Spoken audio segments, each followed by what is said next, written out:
आज मी भाग्यवान आहे.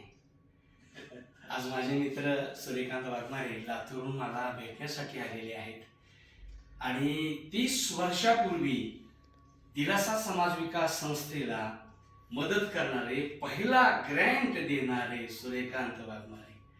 किती प्रिय वाटत असेल सांगा. आणि 30 वर्षानंतर पुन्हा आम्ही भेटतो आहोत. सर, माझ्याकडे आत्ता तुम्हाला देण्यासाठी पैसे नाहीत आणि तुम्हाला पैशाची गरज नाही. माझ्याकडे माझ्या बहिणीने तयार केलेल्या जात्यावरच्या ओव्या हे मी पहिल्यांदा पुस्तक देतो आहे, कारण ती आज हयात नाही. आणि मला वाटतं 30 दिवस झालं तुमची बहीण आता ह्या विश्वामध्ये नाही. म्हणजे आपण तशा अर्थाने समजुती आहोत. तर बहिणीच्या ओव्या पहिल्यांदा देतो आहोत.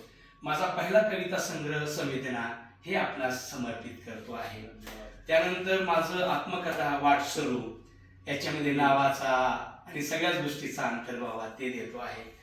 त्याच्यानंतर अंतरंग नावाचं हे पुस्तक आहे, काव्यसंग्रह, हे आपल्याला समर्पित करतो आहे.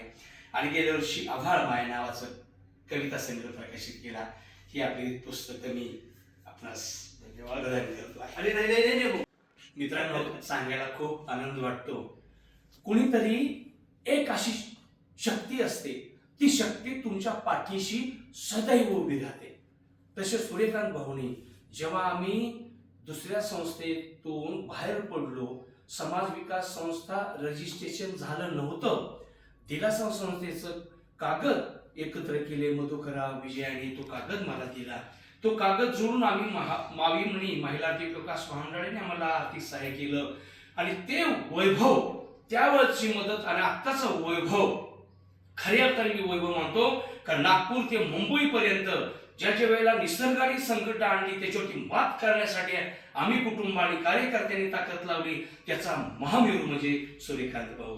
आपण आलात, खूप बरं वाटलं. मनापासून धन्यवाद. तुमचे प्रयत्न तुमची